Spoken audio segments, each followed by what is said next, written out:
السلام علیکم بچوں، آج ہم نظم پڑھیں گے۔ نظم آپ نے 8th کلاس تک بہت سی پڑھی ہیں۔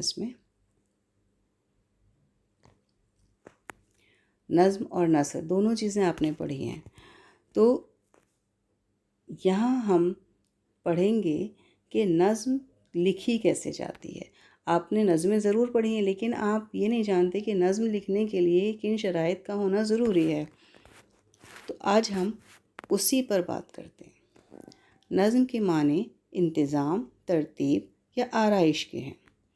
عام اور وسیع مفہوم میں یہ لفظ نثر کے مد مقابل کے طور پر استعمال ہوتا ہے اور اس سے مراد پوری شاعری ہوتی ہے۔ اس میں وہ تمام اصناف اور اسالیب شامل ہوتے ہیں جو حیت کے اعتبار سے نثر نہیں ہیں۔ اصطلاحی معنوں میں غزل کے علاوہ تمام شاعری کو نظم کہتے ہیں۔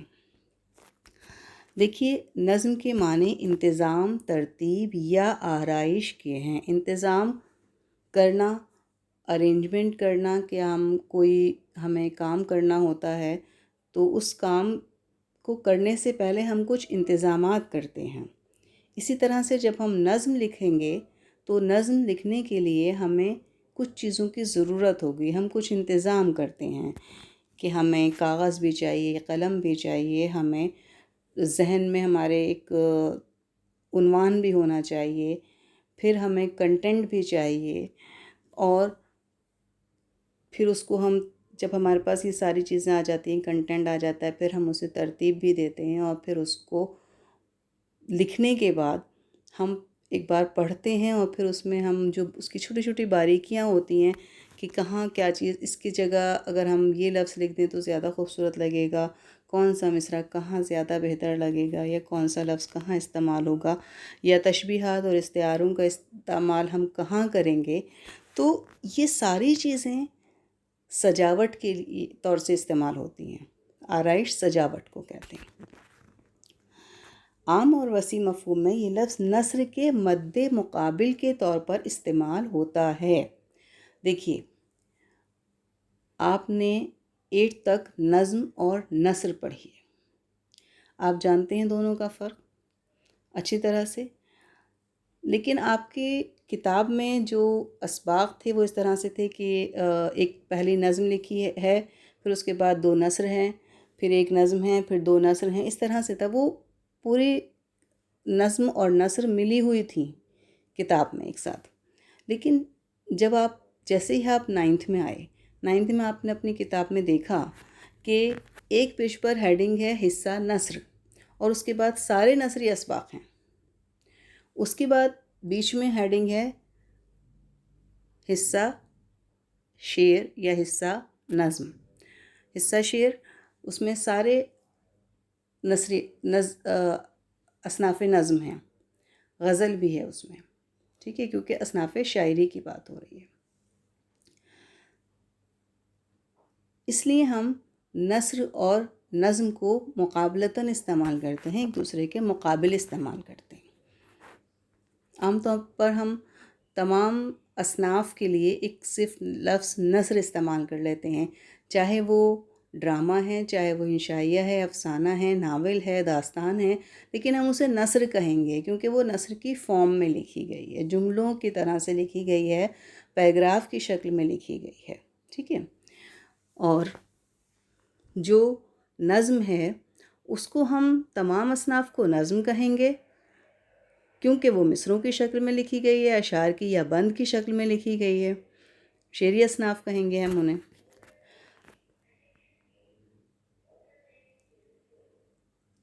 آگے کہتے ہیں کہ نظم سے مراد پوری شاعری ہوتی ہے۔ اب نظم کا لفظ ہم 2 طرح سے استعمال کرتے ہیں۔ ایک نظم وہ جو آپ 8th کلاس تک پڑھتے آئے ہیں، جو صنف ہے، نظمیں آپ نے پڑھی بھی ہیں اور آپ آگے بھی پڑھیں گے، تو وہ ہے صنف۔ دوسری ہم نظم جو استعمال کرتے ہیں وہ ان اصناف کے لیے استعمال کرتے ہیں جو شعری اصناف ہیں، سوائے غزل کے۔ انہوں نے دیکھیے یہ بات یہاں کہی ہے، اس میں وہ تمام اصناف اور اسالیب شامل ہوتے ہیں جو حیت کے اعتبار سے نثر نہیں ہیں، وہ سب نظم میں شامل ہوں گی۔ اصطلاحی معنوں میں غزل کے علاوہ تمام شاعری کو نظم کہتے ہیں۔ آپ کو کلاس میں فلو چارٹ کے ذریعے سمجھایا گیا تھا شعری اصناف اور نثری اصناف۔ شعری اصناف میں ہماری کیا کیا تھی؟ حمد تھی، نعت تھی، نظم تھی اور غزل تھی، مثنوی، قطع، رباعی، مرثیہ، قصیدہ، بہت سی اصناف تھیں۔ نثری اصناف میں بھی ہم نے انشائی، افسانہ، داستان، ناول، ان چیزوں کا ذکر کیا تھا۔ تو یہاں جو یہ بات کر رہے ہیں کہ غزل کے علاوہ تمام اصناف، شعری اصناف، اصناف نظم میں شامل ہوں گی۔ دیکھیے غزل کو ہم اصناف نظم میں اس لیے شامل نہیں کر سکتے کیونکہ غزل ان تمام اصناف سے جدا ہے۔ غزل کا ہر شعر ایک دوسرے سے الگ ہوتا ہے۔ غزل کے اشعار کی تشریح کی جاتی ہے اور ہر شعر کی تشریح ایک دوسرے سے الگ ہوتی ہے۔ کہا جاتا ہے کہ غزل کا ہر شعر اپنے اندر ایک دنیا آباد رکھتا ہے۔ آپ ایک چھوٹا سا شعر ہے، اس شعر کی آپ جتنی لمبی چاہیں تشریح کر لیں، اس کو کتنی ہی وضاحت آپ اس کی کر دیں، غزل کا کوئی عنوان نہیں ہوتا، غزل کا مرکزی خیال نہیں ہوتا، غزل کا خلاصہ نہیں ہوتا۔ ٹھیک ہے؟ غزل اشعار کی فارم میں کہی جاتی ہے، اور غزل کہی جاتی ہے، لکھی نہیں جاتی ہے۔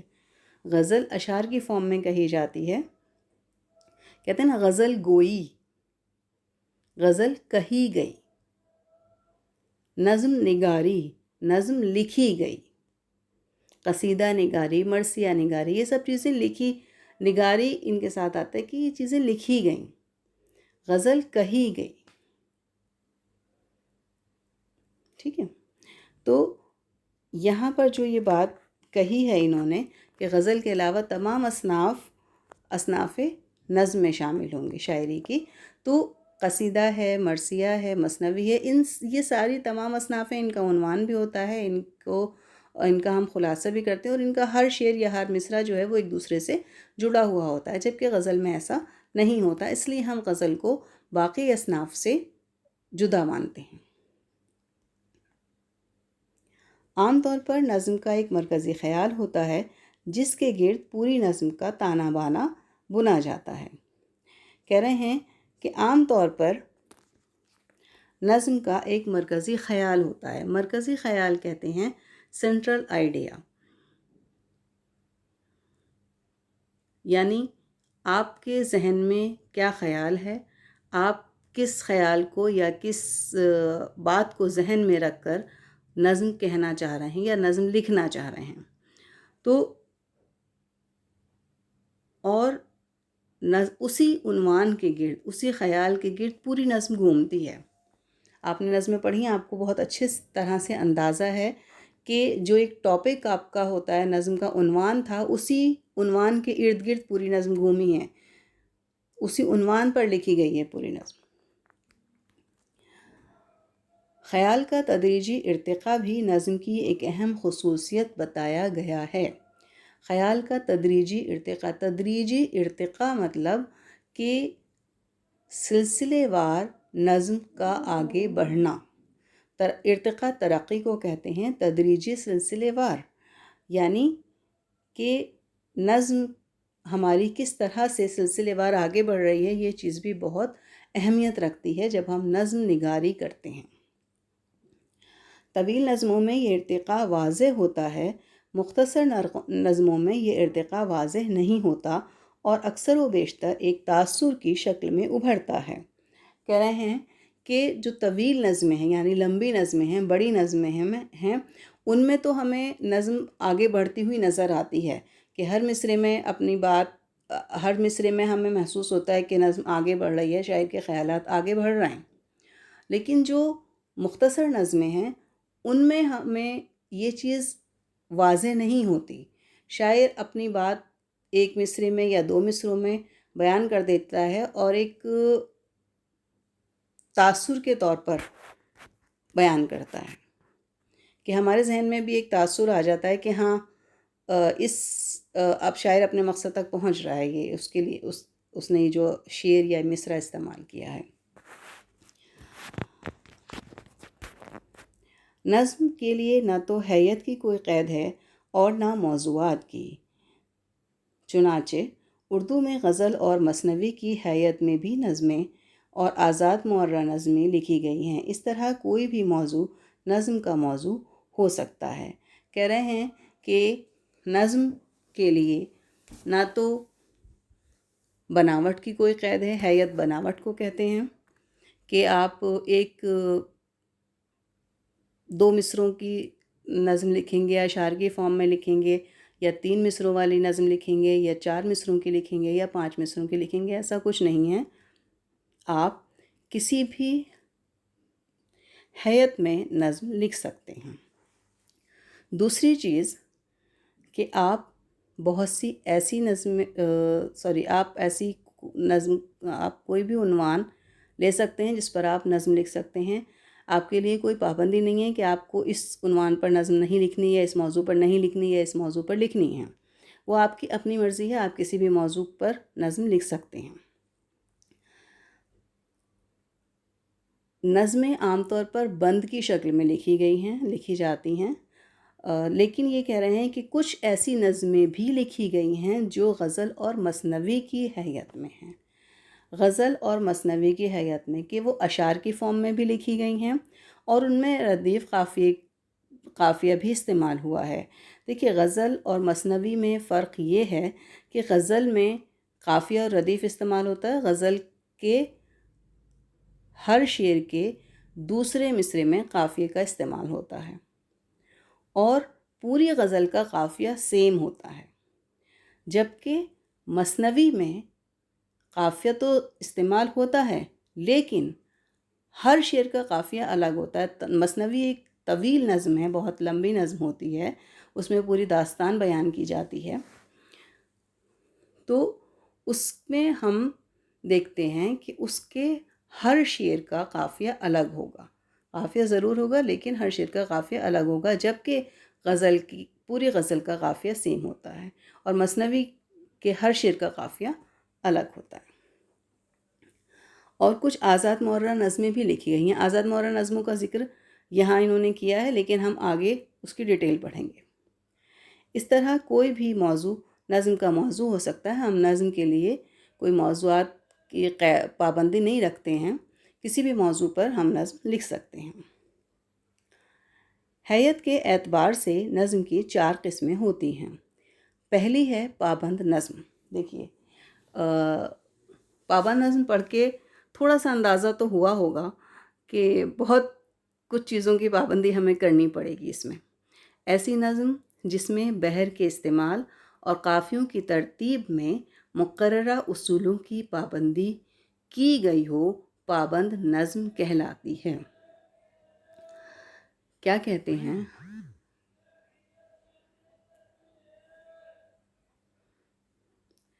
ایسی نظم جس میں بحر وزن کو کہتے ہیں، بحر کے استعمال اور قافیوں کی ترتیب میں، یعنی قافیے جو ہیں، قافیہ میں نے آپ کو بتایا تھا، شعری اصطلاحات جب پڑھائی تھیں تو قافیہ بتایا تھا۔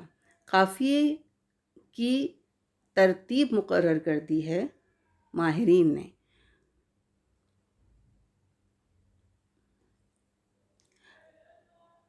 اگر ان اصولوں کی پابندی کی گئی ہے تو وہ پابند نظم ہے۔ یعنی کہ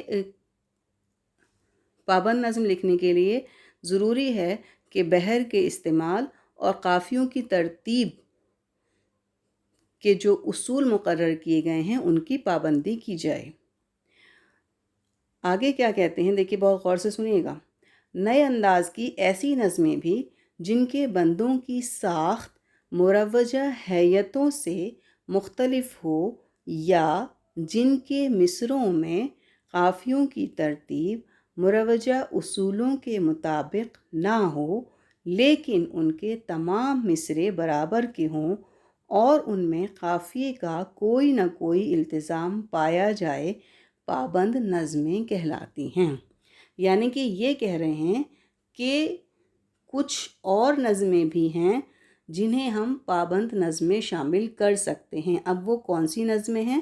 وہ نظمیں ہیں جن کے بندوں کی ساخت، جو بند ہے نظم کا، اس کی جو بناوٹ ہے وہ ان اصولوں سے تھوڑی سی مختلف ہو، یا ان میں جو قافیے استعمال کیے گئے ہیں ان قافیوں کی ترتیب اس طرح سے نہیں ہو جس طرح سے ماہرین نے بیان کی ہے پابند نظم کے لیے، لیکن ان کے مصرے برابر ہونے چاہیے اور ان میں قافیے کا کوئی نہ کوئی التزام ضرور پایا جائے۔ یعنی ایک تو ان کے مصرے برابر ہوں، دوسرے ان میں قافیہ ضرور ہو، التزام لازمی۔ بھلے ہی قافیوں کی ترتیب اس طرح سے نہیں ہو جس طرح سے ماہرین نے بیان کی ہے، لیکن قافیہ ہونا ضروری ہے۔ تو اگر یہ دونوں چیزیں نظم میں موجود ہیں تو وہ پابند نظم کہلائے گی۔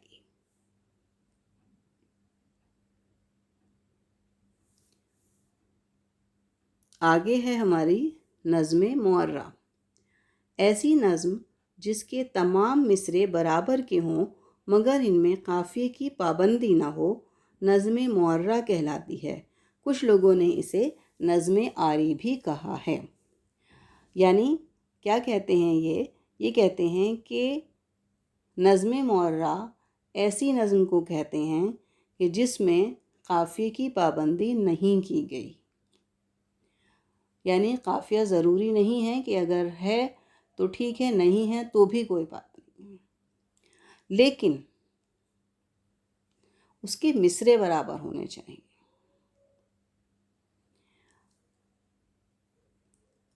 یہ کہہ رہے ہیں کہ انہوں نے نظم معرہ کو نظم آری بھی کہا ہے۔ کچھ لوگ اسے نظم آری بھی کہتے ہیں۔ دیکھیے آری لفظ عین سے لکھا گیا ہے یہاں، اور یہاں آری کا مطلب ہے خالی، عین الف رے یہ آری، آری کا مطلب ہے خالی، مطلب بغیر کسی چیز کے، ٹھیک ہے۔ لیکن ایک آری الف مد سے بھی لکھتے ہیں آپ، الف مد زبر آ رے یہ زری آری، وہ آری ہتھیار ہے، اوزار ہے جس سے لکڑی یا لوہا کاٹا جاتا ہے۔ جب آپ لکھیں گے کہیں تو آپ کو اس چیز کو ذہن میں رکھنا ہے کہ یہاں آپ کو کون سا والا آری لکھنا ہے، الف مد والا سے آری لکھنا ہے یا عین الف سے آری لکھنا ہے۔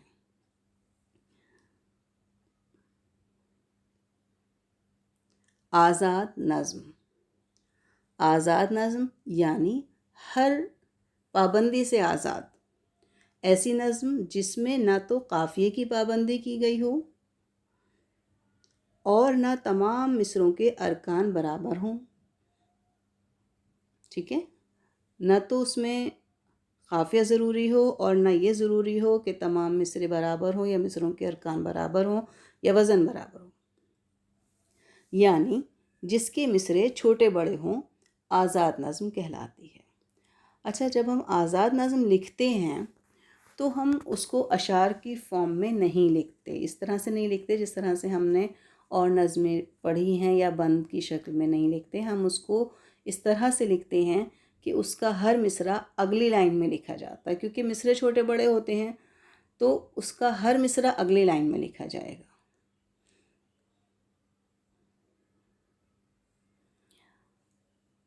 آگے سب سے آخری آتی ہے ہماری نثری نظم۔ دیکھیے نثری نظم اس کے نام سے ہی ظاہر ہے، کہیں نہ کہیں آپ کو اندازہ ہو گیا ہوگا کہ اس کا تعلق نثر سے ہے۔ نثری نظم چھوٹی بڑی نثری سطروں پر مشتمل ہوتی ہے۔ سطر، دیکھیے اس چیز پر غور کیجئے کہ یہاں لفظ سطر استعمال ہوا ہے، سطر لائن کو کہتے ہیں، جملے کو کہتے ہیں، یہاں مصرع یا شعر استعمال نہیں ہوا ہے۔ سطر نثر میں استعمال ہوتی ہے، اس میں ردیف، قافیے اور وزن کی پابندی نہیں ہوتی۔ آج کل نثری نظموں کا رواج دنیا کی تمام زبانوں میں عام ہے۔ نثری نظم بھی ہم اسی طرح سے لکھتے ہیں جس طرح سے ہم آزاد نظم لکھیں گے۔ فرق اتنا ہے کہ آزاد نظم میں ہم مصرے الگ الگ لائن میں لکھتے ہیں اور نثری نظم میں ہم جملے الگ الگ لائن میں لکھیں گے. نثری نظم میں ہم جملے تو لکھیں گے لیکن جملے ہم نثر کی شکل میں طرح سے نہیں لکھیں گے. جیسے نثر میں ہم نے ایک جملہ ہمارا پورا ہوا تو ہم نے اسی کے آگے سے دوسرا جملہ شروع کر دیا، وہ پیراگراف بن جاتا ہے ہمارا. ہمیں جب ہم نثری نظم لکھیں گے تو ہم اس طرح سے اس کو نہیں لکھیں گے. ہم نثری نظم کا ہر جملہ یا ہر سطر الگ لائن میں لکھیں گے. آج کل ہر زبان میں نثری نظم لکھی جا رہی ہے. امید ہے آپ کو سمجھ میں آ گئی ہوگی. اللہ حافظ.